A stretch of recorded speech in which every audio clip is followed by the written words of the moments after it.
Oke, assalamualaikum warahmatullahi wabarakatuh. Salam sejahtera, shalom, om swastiastu, namo buddhaya, salam kebajikan, salam NKRI. Saudara-saudaraku sebangsa setanah air, ini masih seputar proses hukum yang sewenang-wenang. Perlu saya tegaskan bahwa kita tidak melawan dan tidak akan pernah melawan institusi. Bahwa institusi adalah milik bangsa, milik negara, milik rakyat.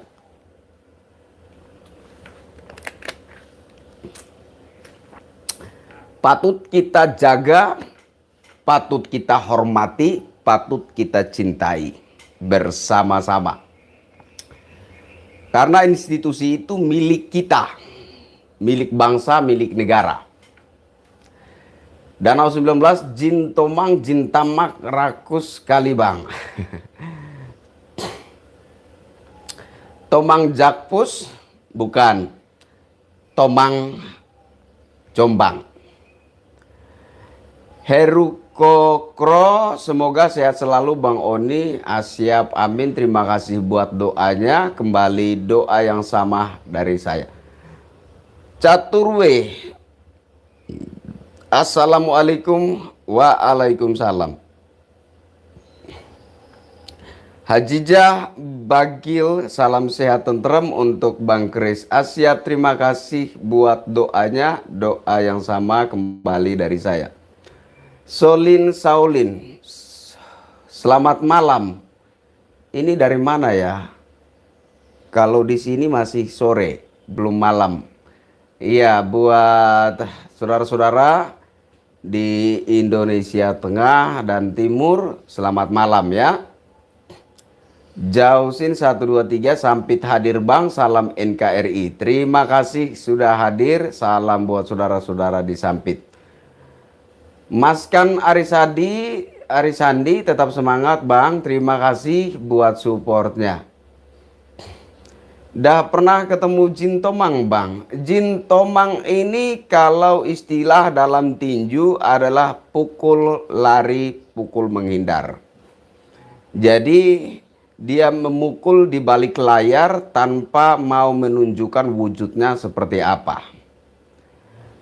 Dan WCC LSM Jombang itu adalah representasi daripada Jin Tomang.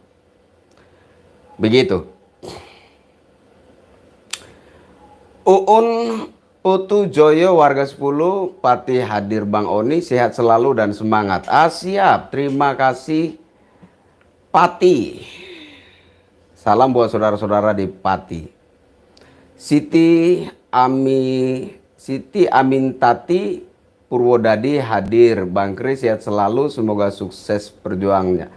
Amin, amin. Terima kasih buat support dan doanya. Kembali doa yang sama dari saya untuk saudara-saudara di Purwodadi. Semoga Indonesia tetap jaya bersama Presiden Joko Widodo. Amin. Cilacap, Tepi, Nusa Kambangan hadir. Asia, terima kasih. Solin Saulin, Resi Dayanti, cinta tanah air bagian dari iman itu harga mati. Ya, harus seperti itu. Salam sejahtera selalu Bang Oni Ariyanti. Salam sejahtera kembali. Yuri Boyka, Jin Tomang itu muridnya Jin muridnya Jin Ifrit ya, Paman. Jin Tomang itu salah satu guru besar yang murtad. Oke. Mustafa Kamil, Jombang hadir Bang Kris, salam S3 NKRI hakul yakin. Siap.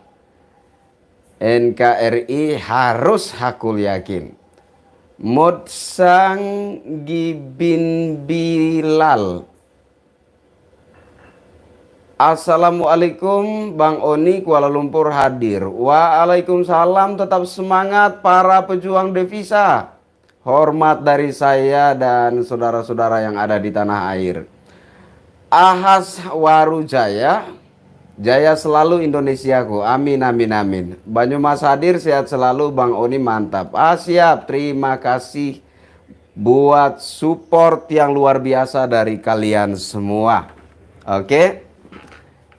Saya tegaskan dan tegaskan lagi bahwa kita di sini tidak melawan institusi.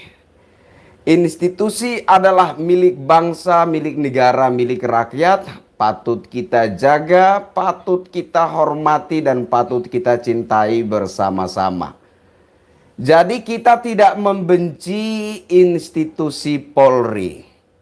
Yang kita soroti, yang kita sayangkan hari ini adalah adanya oknum-oknum aparat yang menggunakan atribut institusi itu untuk bertindak sewenang-wenang terhadap rakyat. Dan korban kesewenang-wenangan ini tidak hanya satu.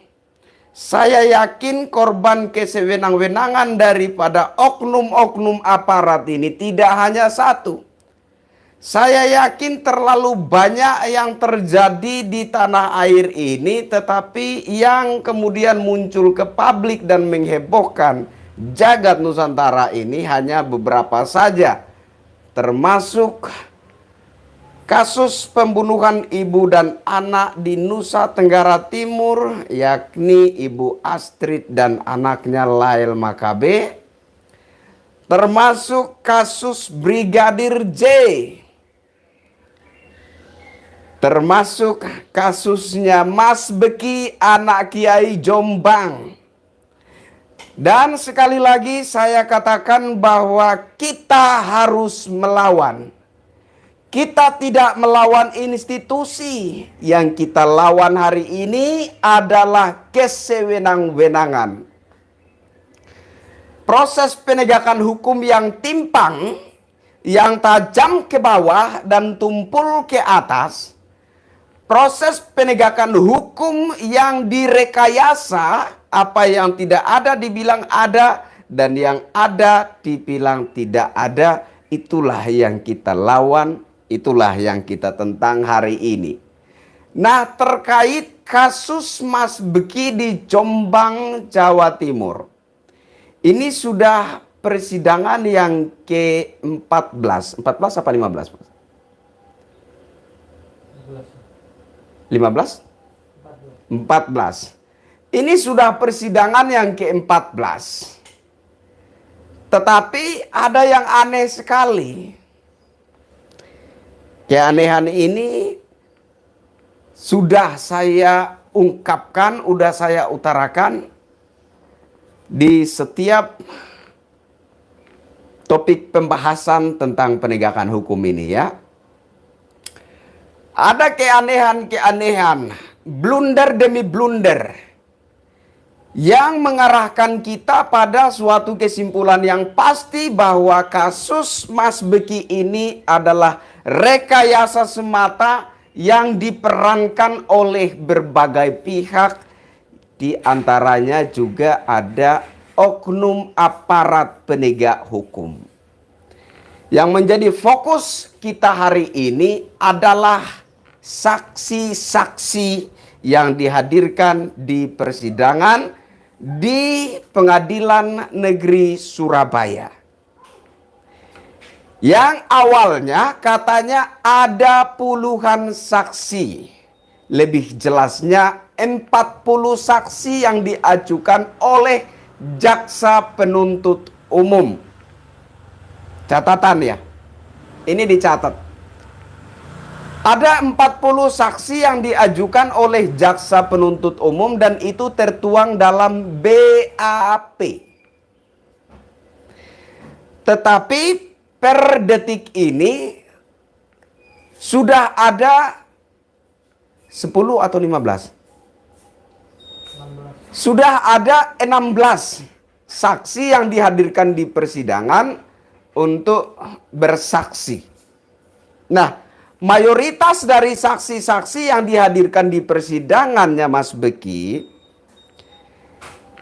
Keterangan-keterangan yang diberikan oleh mereka itu semacam memberi kisi-kisi bahwa informasi yang mereka dengar, informasi yang mereka dapatkan itu datangnya dari seorang sosok yang oleh Mbah Yai Muchtar Mukti disebut Jin Tomang. Siapakah Jin Tomang ini? Jin Tomang ini menurut saya adalah salah satu guru besar di Sidikiyah yang murtad dari Sidikiyah. Oke, kita sembunyi-sembunyi sedikit ya. Kita jangan terlalu vulgar untuk membuka siapa sebenarnya sosok Jin Tomang itu. Ya, yang pasti bahwa Jin Tomang ini adalah gambaran keserakahan.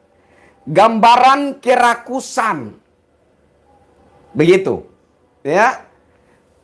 Gambaran manusia yang tidak pernah merasa puas dengan apa yang dimilikinya dan ingin merampas atau merebut yang bukan haknya, yang bukan miliknya. Inilah Jin Tomang. Nah, bagian dari upaya untuk merebut apa yang bukan miliknya tadi, yaitu dia fitnah keji terhadap Mas Beki anak Kiai Jombang ini. Fitnah keji terhadap Mbah Yai Muchtar Mukti. Bahwa Mbah Yai Muchtar Mukti itu menyebarkan ajaran-ajaran yang menyesatkan, yang menyimpang dari NKRI. Oke. Fitnah keji terhadap pondok pesantren Sidikiyah. Katanya pondok pesantren Sidikiyah ini harus dihancurkan terlebih dahulu, baru kemudian dibangun kembali dengan warna yang berbeda, yang lebih benar, yang lebih lurus menurut versi si Jin Tomang ini. Mari kita bongkar semuanya. Salam Garda Bangsa, penjaga NKRI. Saatnya rakyat berbicara. Saatnya rakyat bangkit melawan kesewenang-wenangan. Betapa istimewanya Jin Tomang ini ya. Bisa mempengaruhi begitu banyak orang untuk ambil andil dalam fitnah keji terhadap Mas Beki anak Kiai Jombang. Di sini menurut saya kita sudah dapat melihat, meskipun baru samar-samar, tetapi mengarah kepada kesimpulan yang pasti bahwa kasus Mas Beki anak Kiai Jombang yang dihebohkan dengan isu pencabulan tersebut adalah rekayasa semata. Saksi-saksi yang dihadirkan ini ya, ini kesaksian-kesaksiannya ngawur. Kesaksian-kesaksiannya ngelantur. Kesaksian-kesaksiannya itu nggak sesuai dengan tuntutan. Tidak sinkron, tidak relevan dengan tuntutan yang ada. Iya. Si oknum yang mengaku sebagai korban pelecehan seksual yang diduga pelakunya adalah Mas Beki tersebut. Dalam sebuah video saya melihat dia mengutarakan keinginannya. Dia tidak mengatakan bahwa saya telah ternoda, saya telah kotor, harga diri saya, martabat saya telah hancur, sehingga si pelaku Mas Beki ini harus dihukum seberat-beratnya. Dia nggak berkata seperti itu. Lantas apa yang dia katakan? Dia katakan, saya ingin Mas Beki atau Gus Beki itu dicopot dari jabatannya sebagai ketua OPSID. Organisasi Pemuda Sidikiyah. Ada apa? Anda tidak fokus kepada harga dirimu, Anda tidak fokus kepada harkat dan martabatmu. Anda tidak fokus kepada naluri seorang wanita yang telah terluka, telah tercederai, telah ternodai. Anda justru mengatakan Mas Beki harus dicopot dari jabatannya sebagai ketua OPSID. Apa hubungannya? Apakah organisasi OPSID itu ada hubungannya dengan harga diri Anda?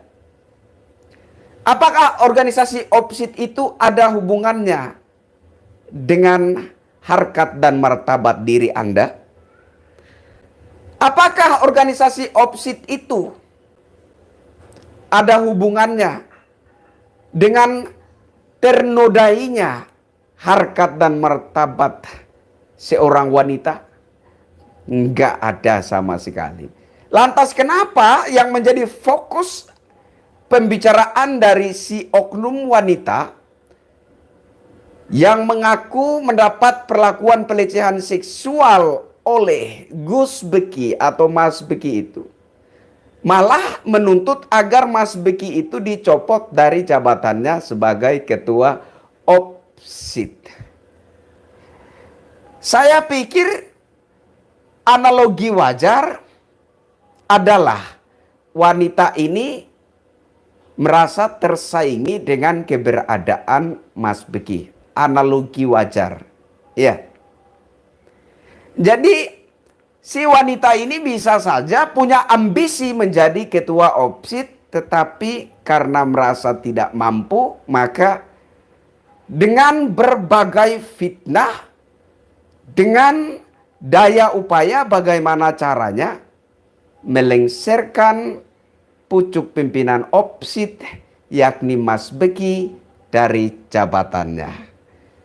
Dengan begitu mungkin dia akan mempunyai kesempatan untuk menduduki pucuk pimpinan organisasi pemuda Sidikiyah atau yang disingkat menjadi OPSID. Jadi kasus ini sepanjang perjalanan proses kasus ini ada blunder demi blunder yang terjadi.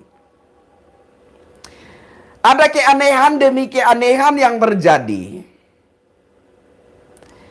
Dan kita juga mau menyoroti kejaksaan jaksa penuntut umum dalam kasus Mas Beki ini. Saya mendengar informasi bahwa jaksa penuntut umum menyetop saksi-saksi. Jadi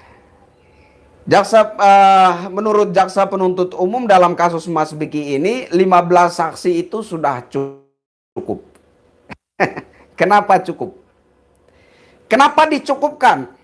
Dan kita mau menuntut jaksa penuntut umum untuk menghadirkan saksi-saksi lainnya yang oleh jaksa penuntut umum ada 40 saksi, 10 adalah saksi ahli dan 30 adalah saksi korban. Kita mau menuntut jaksa penuntut umum untuk menghadirkan ke-40 saksi yang diajukan oleh jaksa penuntut umum yang ada di dalam BAP. Jaksa penuntut umum harus menghadirkan 25 saksi yang belum dihadirkan untuk bersaksi di pengadilan. Harus dihadirkan. Kenapa? Karena jumlah yang begitu banyak juga cukup mempengaruhi psikis masyarakat. Iya. Jumlah yang banyak itu mengungkapkan bunyi jumlah yang banyak itu mempengaruhi psikis masyarakat. Betapa bejatnya Mas Beki, anak Kiai Jombang ini. Kok bisa ada puluhan wanita, puluhan santri yang dilecehkannya. Jadi bunyi jumlah ini juga mempengaruhi psikis masyarakat sehingga memandang betapa bejatnya seorang Gus Beki, anak Kiai Jombang. Jadi hari ini kita menuntut kepada jaksa penuntut umum untuk menghadirkan 25 saksi yang belum dihadirkan di persidangan.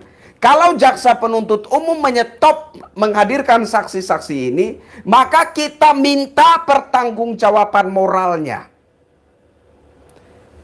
Pertanggungjawaban moral seperti apa yang akan dilakukan oleh jaksa penuntut umum, mengingat bunyi jumlah yang diungkapkan oleh jaksa penuntut umum ini sudah terlanjur mempengaruhi psikis masyarakat, sehingga masyarakat memandang betapa buruknya, betapa kejinya, betapa busuknya, betapa bejatnya seorang Gus Beki anak Kiai Jombang ini. Harus ada sesuatu yang dilakukan sebagai pertanggungjawaban moral jaksa penuntut umum. Nggak bisa di stop begitu saja. Lalu kemudian kalau ditanya, memberi penjelasan singkat begini-begini, penjelasan yang tidak kena mengena dengan kasus yang ada, lalu udah begitu aja, nggak bisa. Jaksa penuntut umum harus menghadirkan saksi-saksi sebagaimana yang diajukan, yaitu 40 saksi, 15 sudah dihadirkan, tinggal 25 saksi lagi. Dan kita menuntut jaksa penuntut umum dalam penanganan kasus Mas Beki ini untuk menghadirkan 25 saksi yang belum dihadirkan tersebut. Kalau jaksa penuntut umum tidak bisa, tidak mampu, dan atau keberatan menghadirkan saksi-saksi yang lain, maka apa yang kemudian dilakukan oleh jaksa penuntut umum sebagai pertanggungjawaban moral kepada rakyat Indonesia yang telah terlanjur terpengaruh psikisnya dengan bunyi jumlah puluhan santri itu. I Gusti Ketut Jin Tomang kok kayak serakah ya bang? Siapa tuh Jin Tomang? Penuh rekayasa dan dipaksakan kasus Gus Beki. Melibatkan oknum-oknum yang kayaknya sangat berpengaruh sekali di Jombang dan Jawa Timur. Semangat bang, siap. Ya memang seperti ini. Ya, jadi saya sekalian ingin klarifikasi. Kemarin dari konten-konten saya yang berbicara tentang Siddiqiyah, saya katakan bahwa ada sengketa perebutan hak waris di balik isu pencabulannya Mas Beki. Jadi sebelum isu pencabulan itu mencuat dan menghebohkan jagat Nusantara, ada terjadi sengketa perebutan hak waris. Itu bahasa saya, ya. Itu bahasa saya, dan menurut saya bahasa inilah yang mungkin lebih mudah ditangkap oleh masyarakat awam, lebih mudah diterima oleh masyarakat awam. Tapi saya mendapat semacam teguran gitu ya. Saya mendapat semacam teguran begitu. Jadi yang sebenar-benarnya itu bukan perebutan hak waris, ya. Yang sebenar-benarnya bukan perebutan hak waris, melainkan ada oknum-oknum dan pihak tertentu yang begitu serakahnya ingin merebut aset-aset yang hendak diserahkan oleh Mbah Yai Muchtar Mukti kepada dan atau atas nama Yayasan Pondok Pesantren Siddiqiyah. Jadi oknum-oknum dan atau pihak ini tidak terima. Mereka tidak setuju kalau aset-aset ini diserahkan oleh Mbah Yai Muchtar Mukti kepada Yayasan Pondok Pesantren Siddiqiyah untuk dikelola untuk kemaslahatan masyarakat banyak, untuk kemaslahatan umat. Menurut saya ini adalah niat yang begitu mulia dari seorang Kiai Haji Muchtar Mukti, ayahanda dari Gus Beki. Ini niatan yang sangat luar biasa menurut saya. Suatu niat yang begitu mulia dan terpuji. Bayangkan, ada seorang kiai besar di masa tuanya punya banyak sekali aset, terutama tanah. Punya banyak sekali aset, rumah-rumah. Dan sebagian dari aset-aset ini diniatkan untuk yayasan Pondok Pesantren Sidikiyah, untuk dikelola untuk kemaslahatan umat. Ini niatan yang mulia sekali. Tetapi oknum-oknum dari pihak yang disebut oleh Mbah Yai Muchtar Mukti, Jin Tomang itu, tidak setuju, tidak sepakat. Nah, sehingga bagaimana caranya membatalkan, menggagalkan niat dari Mbah Yai Muchtar Mukti ini, maka Mbah Yai Muchtar Mukti ini harus difitnah untuk membunuh karakternya. Dan ketika karakter dari Mbah Yai Muchtar Mukti ini terbunuh, maka disitulah ada upaya untuk negosiasi. Mau aman? Serahkan asetnya. Kira-kira begitulah ya gambaran ke sana ya. Anda mau aman? Serahkan asetnya kepada saya. Begitu ya. Jadi fitnah-fitnah yang diarahkan kepada Mbah Yai Muchtar Mukti, kepada Pondok Pesantren Sidikiyah, kepada Gus Beki, anak dari Mbah Yai Muchtar Mukti ini, bukan baru saja terjadi. Fitnah-fitnah ini sudah begitu lama terjadi, ya. Sudah terlalu lama fitnah-fitnah itu terjadi. Enggak itu Mbah Yai Muchtar Mukti, enggak ada itu Pondok Pesantren Sidikiyah, enggak itu Gus Beki. Sudah sering difitnah. Tetapi yang terjadi hari ini, yang terjadi saat ini sudah luar biasa. Bukan fitnah biasa. Bahkan fitnah ini dinaikkan di berita-berita media-media mainstream. Fitnah-fitnah ini bahkan dinaikkan, dihebohkan di stasiun-stasiun televisi nasional. Ini luar biasa sekali. Nah, kemarin saya sudah singgung televisi-televisi, media-media mainstream. Apakah ada sesuatu yang akan mereka lakukan sebagai pertanggungjawaban moral atas apa yang sudah mereka lakukan? Atau tidak? Nah, inilah termasuk salah satu hal yang sangat saya sayangkan dari media-media mainstream dan stasiun-stasiun televisi nasional. Semestinya ada klarifikasi dari media-media mainstream terkait isu pencabulan Mas Beki. Semestinya ada klarifikasi dari media-media televisi itu terkait isu pencabulan Mas Beki. Semestinya mereka membuat klarifikasi bahwa informasi yang mereka terima ternyata hanyalah miskomunikasi atau disinformasi. Tapi nggak ada satupun yang memberi klarifikasi, membuat klarifikasi. Di saat masyarakat sudah memandang Gus Beki itu betapa kejinya, betapa bejatnya, betapa buruk dan busuknya, mereka cuci tangan dan hilang begitu saja.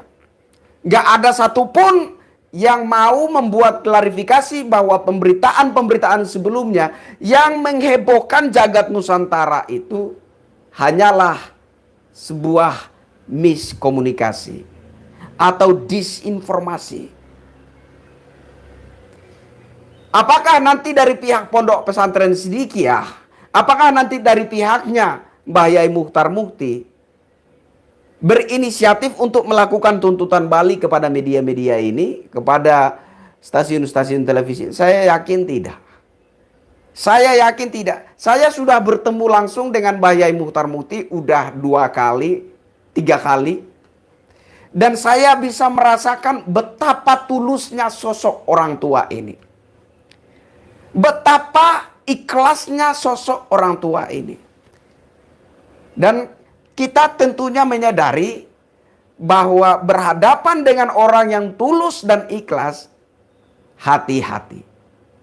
Karena karma akan cepat sekali mendatangi kita kalau kita melakukan hal yang tidak baik terhadap orang yang tulus dan ikhlas.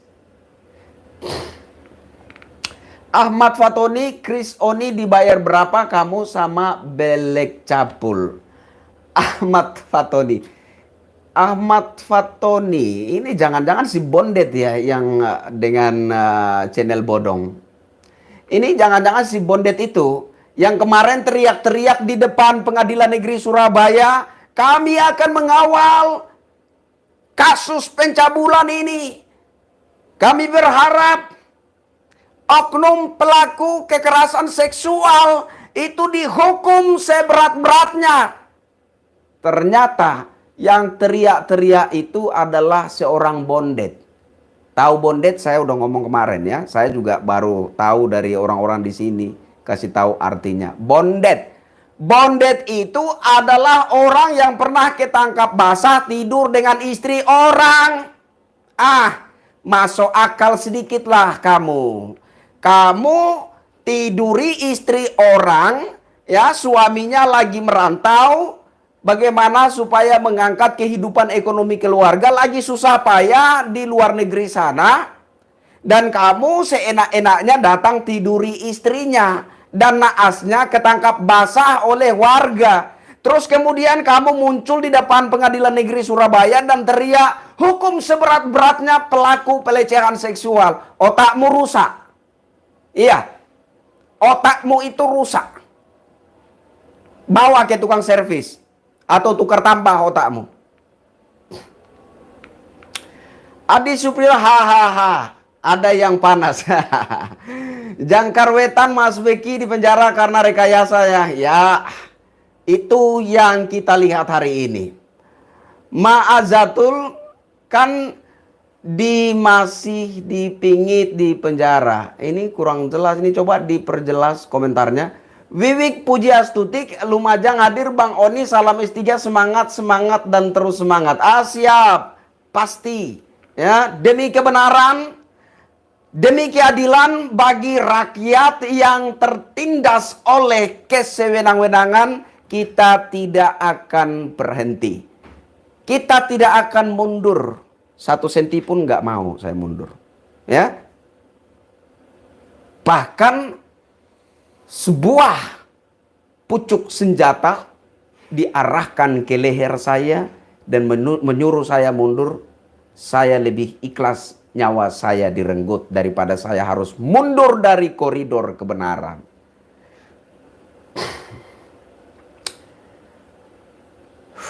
Riko Maulana, Jombang hadir Bang, salam NKRI, siap, terima kasih sudah hadir. Fatoni bayar berapa sama WCC, bayar wek-wek, seperti yang orasi di demo anak bau Fatoni, masalah yang ngiwi-ngiwi istri orang, Fatoni, mantu nenek reot, mantan Gerwani, mantu Gerwani, Bang Fatoni. Ini sudah terlalu subjektif ya. Jangan juga kita terlalu mengusik kepribadian orang, neneknya kayak mana, dan lain sebagainya. Saya kira ada batas-batas adab yang patut kita jaga bersama-sama ya, saudara ya. Chandra Syarif, nyimak Bang, semangat. Asia, terima kasih Kang, oh bukan Chandra, Camdan Syarif. Terima kasih Kang Camdan. Terima kasih buat supportnya. Jati 12 channel. Nauzubillah minas syaitoni rojiun. Rojim. Siap. Oke. Ahmad Fatoni, kenyataan Beki sekarang di penjara, Chris Oni melek matamu. Ya, betul.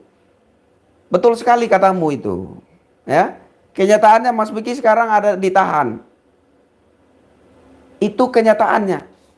Yang menjadi pertanyaan saya adalah, apakah dia ditahan karena benar-benar sudah terbukti melakukan pelecehan seksual atau tidak? Ini yang saya pertanyakan. Saya nggak tanya Mas Beki itu ada di luar penjara atau di dalam penjara, di dalam sel tahanan atau di mana. Ya.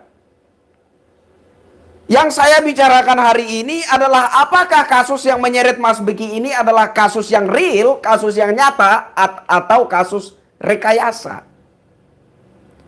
Dan rekayasa ini saya yakin saya bukan urusan institusi. Rekayasa ini yang kita tentang hari ini bukanlah institusi, tapi oknum-oknum, ya, oknum-oknum yang memanfaatkan atribut institusi untuk bertindak sewenang-wenang terhadap rakyat. Ya. Bukan hanya Mas Beki saja yang pernah menjadi korban kesewenang-wenangan ini. Kemarin minggu lalu kalau nggak salah, ada di waktu saya live, ada saya sebut adik kandung saya, ya, adik kandung saya baru saja mandi, datang ke jalan raya, jalan umum, ya, tiba-tiba datang truk Dalmas mengangkut adik saya. Dibawalah adik saya ini, kemudian adik saya ini disuruh tanda tangan sepucuk surat yang oleh oknum aparat tersebut katanya ini surat pembebasan. Nah, ketika adik saya menandatangani surat ini, maka adik saya akan bebas, kata si oknum aparat yang membawakan surat itu kepada adik saya. Dan setelah adik saya dengan begitu lugunya menandatangani surat tersebut, ketika itu juga adik saya resmi menyetujui surat penahanan. Dan adik saya langsung digiring ke rumah tahanan. Adik saya bernama Rembu Sede Penpada di Kalabahi, Kabupaten Alor, Nusa Tenggara Timur. Bapak-bapak oknum aparat di Nusa Tenggara Timur, dengerin.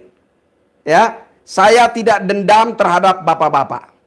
Tetapi saya berharap oknum-oknum aparat seperti ini sebaiknya tobat. Itu harapan saya. Adik kandung saya salah satu korban kesewenang-wenangan oknum aparat. Catat. Jadi bukan soal adik saya itu ada di luar atau di dalam penjara.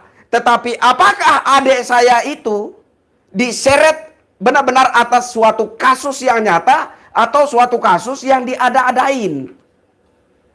Baru saja mandi, datang ke jalan umum, tanpa tahu menahu bahwa sebelum itu ada sempat terjadi tawuran di situ.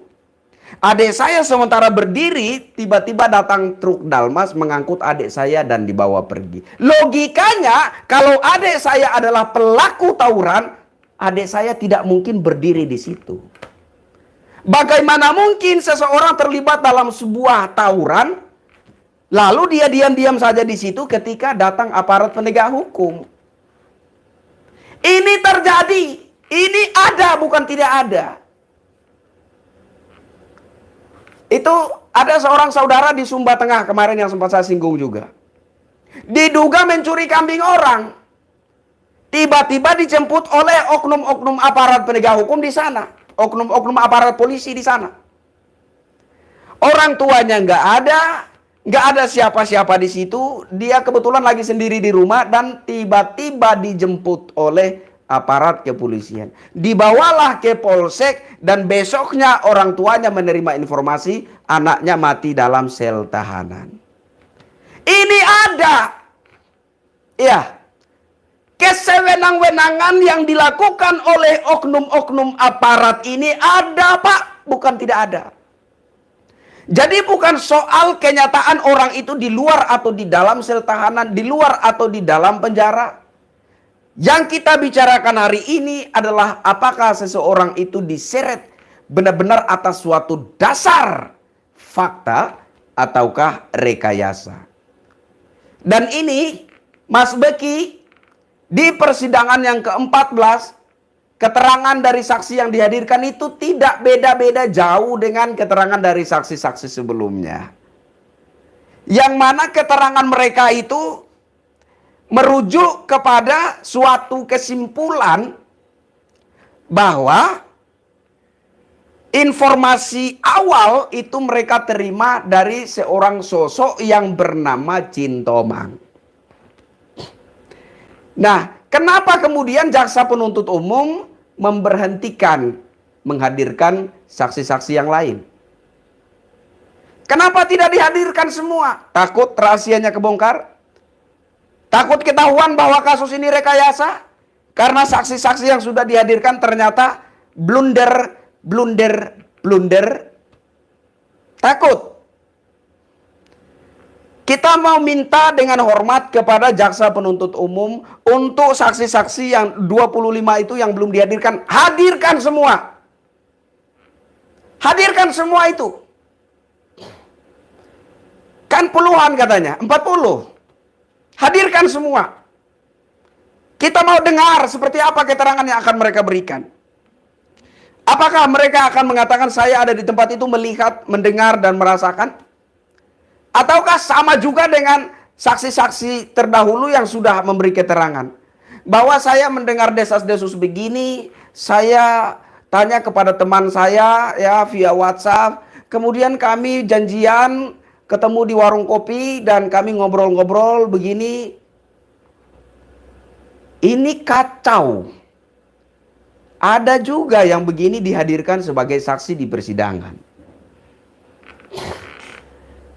Jalan Taat channel Ratu Jin Tomang dihadirkan jangan hanya pengacara Jin. Ya. Jadi saya juga punya dugaan yang sama ya, kira-kira sesuai dengan komentar ini. Saya punya dugaan bahwa ini semacam ada ketakutan ya. Semacam ada ketakutan bahwa nanti majelis hakim ini menggunakan haknya untuk meminta Jin Tomang ini dihadirkan. Saya punya dugaan seperti itu. Kalau 40 saksi yang diajukan oleh jaksa penuntut umum ini dihadirkan semua ke persidangan untuk memberi kesaksiannya, jangan sampai nanti kemudian Majelis Hakim Pengadilan Negeri Surabaya ini meminta sosok yang bernama Jin Tomang ini dihadirkan. Nah, kalau itu terjadi, maka terungkaplah sudah pihak mana saja yang bermain licik dan bermain bajingan di balik kasusnya Mas Beki ini. Gondrong Bota Fatoni yang gaweken ajung ngaku Gus Beki lucu ton.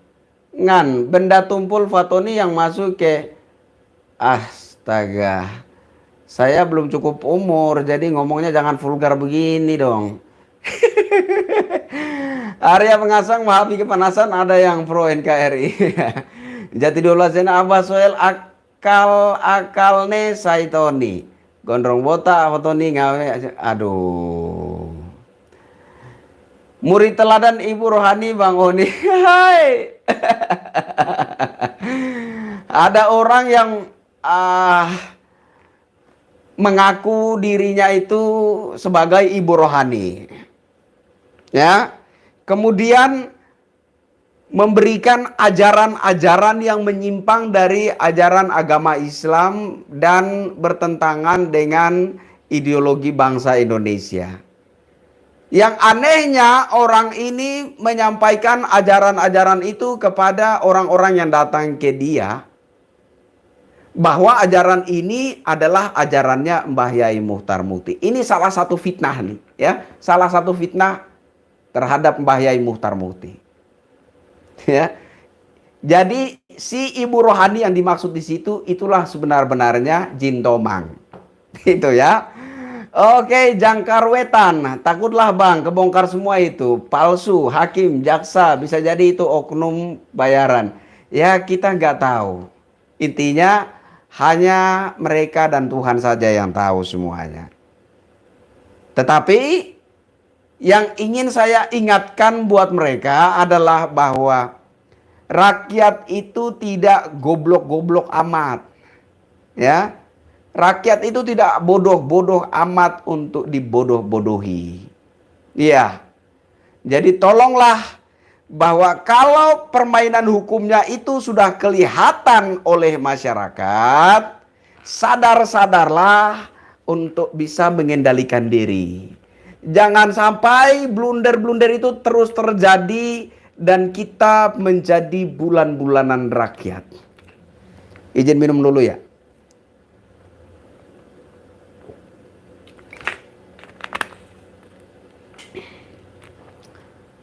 Mako, air mineral asal Jombang, Jawa Timur.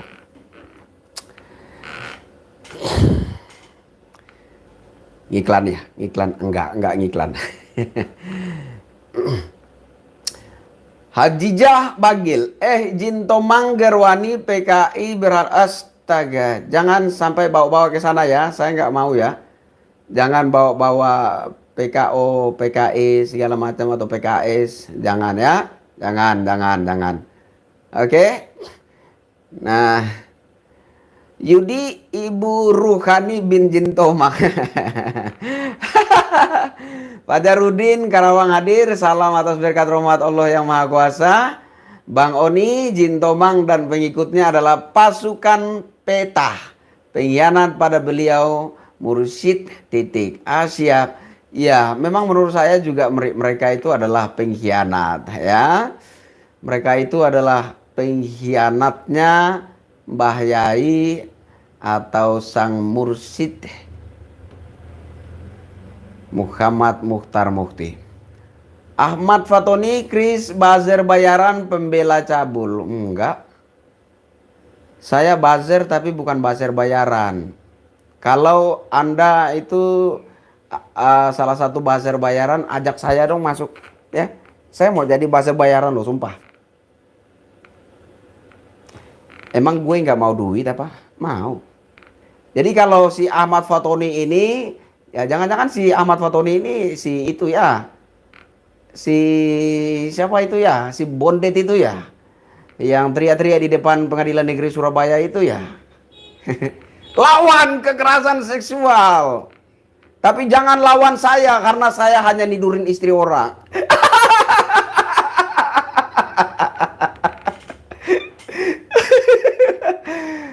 Arik Auki, lanjut suarakan kebenaran Bang Oni. Semoga tetap sehat untuk Indonesia Raya. Siap, terima kasih buat supportnya. Jati 12 channel, salam sehat tenteram Bang Oni. Dulur-dulur cepat, dulur-dulur cepit. Siap, terima kasih. Pembela cabul kepanasan. Enggak, saya bukan pembela cabul. Saya ini pembela fakta kebenaran. Ya. Kalau Anda merasa bahwa kalau Anda merasa terusik dengan narasi saya, dengan statement-statement saya, mari kita itu diberi peluang untuk kita dialog. Iya. Saya minta diberi peluang untuk dialog dengan WCCCC. Iya. Yang di dalamnya ini ada beberapa oknum yang juga termasuk adalah pengkhianat Mbah Yai Mukhtar Mukti. Saya minta kepada kalian, berilah peluang untuk kita dialog. Dan mari kita buka-bukaan apa adanya saja. Tapi kalau kalian tidak mau memberi peluang sama sekali untuk kita dialog, maka pasti saja ada apa-apanya.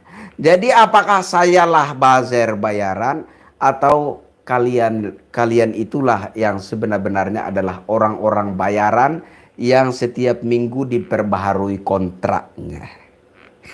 Ini hanya kisi-kisi. Sabar. Jangan kepanasannya. Sabar. Ini baru kisi-kisi yang saya berikan. Saya belum bongkar semuanya. Oke? Nanti kita akan bongkar semuanya. Ya? Jadi ada sekelompok orang yang memperbarui kontraknya dengan Jintomang itu per setiap minggunya. Mari kita buktikan Andalah orang bayaran atau saya. Tapi kalau Anda berpikir, wah ini Chris Oni bisa diajak nih kerjasama nih, kasih dia 1 miliar lah, kira-kira seperti itu. Mau saya. Gue mau duit juga bro, bukan hanya elu yang butuh duit. Oke? Tapi kalau mau jadi buzzer yang bayarannya itu hanya 100-200 ribu, maaf lah ya, maaf lah ya. Saya punya harkat dan martabat. Saya punya harga diri. Iya. Oke. Saya hanya mau makan dari pemberian orang-orang yang jujur, tulus, dan ikhlas hatinya. Oke. Ada Irawan Fatuni lo kenapa? Ari Kauki, ayo Syaiton, berani nggak dialog sama Bang Oni atau Gus Arya? Oke, saya Gus Arya, Mas Opa, kami minta diberi peluang untuk dialog. Ya, dan tolonglah kalian itu jangan pakai semacam istilah dalam tinju itu pukul menghindar, jangan begitu. Ya, jelas sekali kalian itu pengecut. Ya. Kalau fight untuk sebuah persoalan, fightlah dengan benar. Oke. Kalau kalian yakin bahwa jalur yang ada, jalur di mana kalian berdiri saat ini adalah jalur yang benar, ayo mari. Kasih peluang kita dialog. Kita buka-bukaan. Biar semuanya terbuka secara apa adanya untuk disaksikan oleh seluruh rakyat Indonesia. Sepakat? Riko As, terima saja kenyataan, jangan menggiring opini. Riko As, terima saja kenyataan. Ini kenyataan yang Anda maksud kenyataan yang kayak mana toh? Kenyataan yang kayak mana? Kenyataan yang dua orang dicabuli pada jam yang berpapasan tetapi tidak saling melihat, itukah yang Anda sebut kenyataan? Hei, ini ada dua orang yang ngaku dicabuli pada hari yang sama dan ada jam yang berpapasan. Ada jam yang berpapasan tapi mereka berdua ini dalam keterangannya enggak saling melihat. Itukah kenyataan yang Anda maksud? Iya. Itukah kenyataan yang Anda maksud? Kenyataan ada orang yang mengaku diperkosa tetapi buka kancing baju sendiri. Itukah yang Anda maksud kenyataan? Iya. Jawab. Jadi ada orang ini diperkosa nih. Ya. Ada orang diperkosa ini. Tapi di persidangan, ini fakta persidangan loh. Ya, ini fakta persidangan. Catat. Ini fakta persidangan di Pengadilan Negeri Surabaya. Orang yang mengaku diperkosa ini dalam keterangannya mengaku bahwa dia buka kancing baju sendiri. Pertanyaan saya, pernahkah ada orang yang diperkosa buka kancing baju sendiri? Mari kita buka-bukaan. Gamboro 28 betul, dia si bondet dobol bangun. Hai. Ya, jadi gini saya punya pandangan seperti ini. Bahwa ketika kita menyoroti krisis moralnya seseorang, saya ulangi. Saya punya prinsip bahwa ketika kita menyoroti krisis moralnya seseorang, pastikan terlebih dahulu bahwa saya punya standar moral yang lebih tinggi dari orang itu. Ya. Jangan sampai saya teriak lawan kekerasan seksual, nyatanya saya sendiri niduri istri orang dan ketangkap basah. Ya. Apapun yang kalian katakan tentang Mas Beki, tentang Gus Beki, anak Kiai Jombang, saat ini masih dalam proses persidangan dan belum menghasilkan suatu keputusan yang pasti. Artinya ini belum terbukti secara sah dan meyakinkan. Masih berada dalam proses persidangan. Tetapi orang yang teriak-teriak lawan kekerasan seksual, ternyata orang tersebut meniduri istri orang dan dipergoki, ya, ditangkap basah oleh warga itu kenyataan, ya. Beda ya.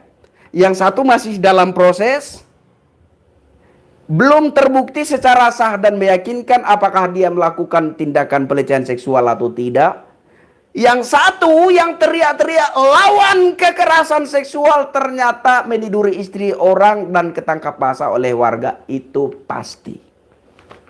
Enak atau enak? Sama Bang Kris pasti enak.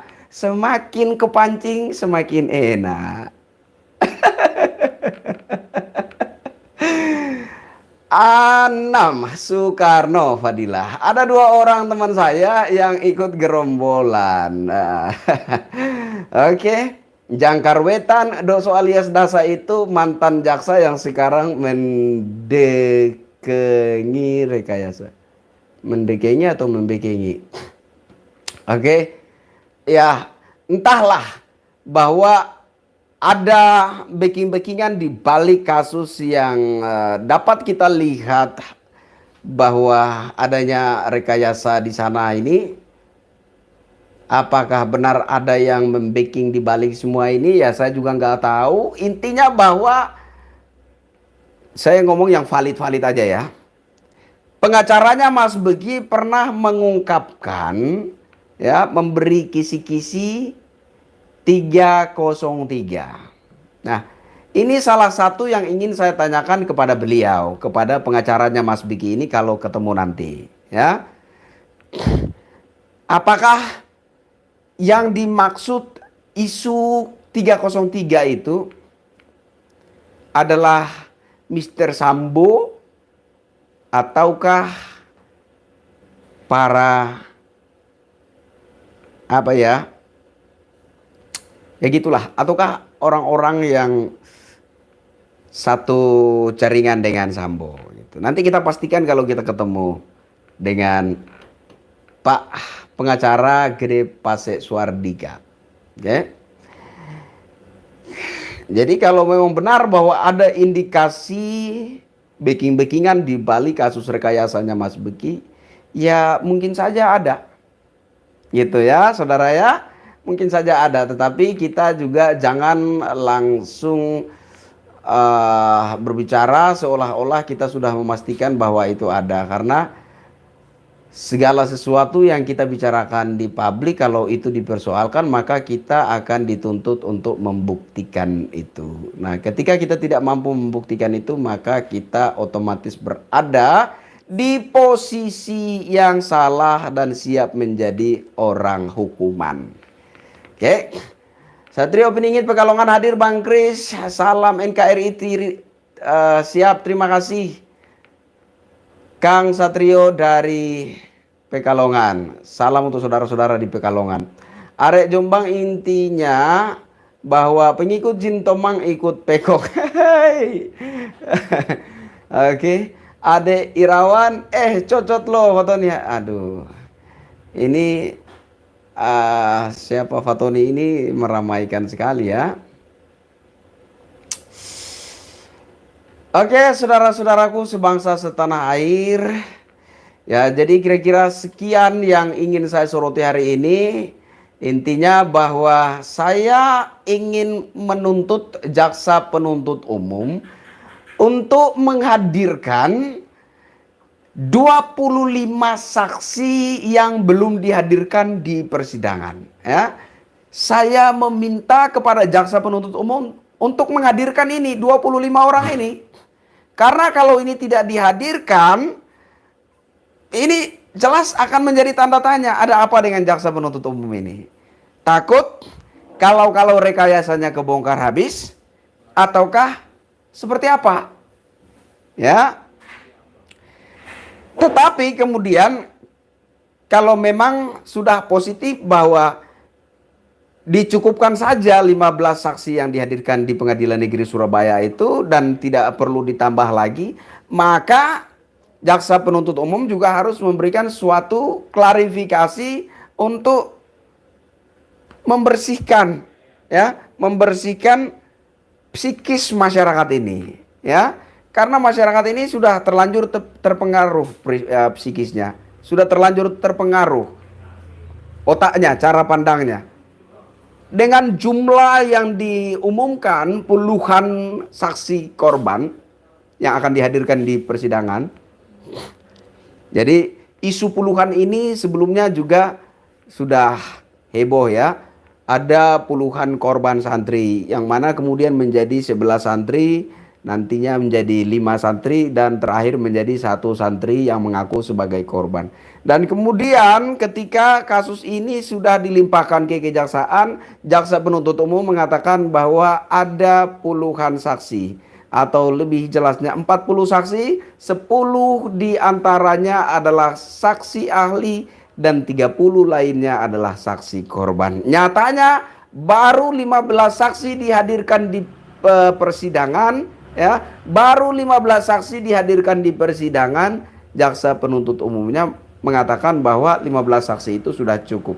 Kenapa? Padahal ke-15 saksi ini belum satu pun memberikan kesaksian yang relevan dengan kasus yang ada. Belum satu pun memberi kesaksian yang bisa meyakinkan bahwa tindak kekerasan seksual itu memang terjadi. Belum satu pun yang keterangannya itu meyakinkan. Loh, kenapa ada apa dengan jaksa penuntut umum? Akan kita bongkar semuanya, ya.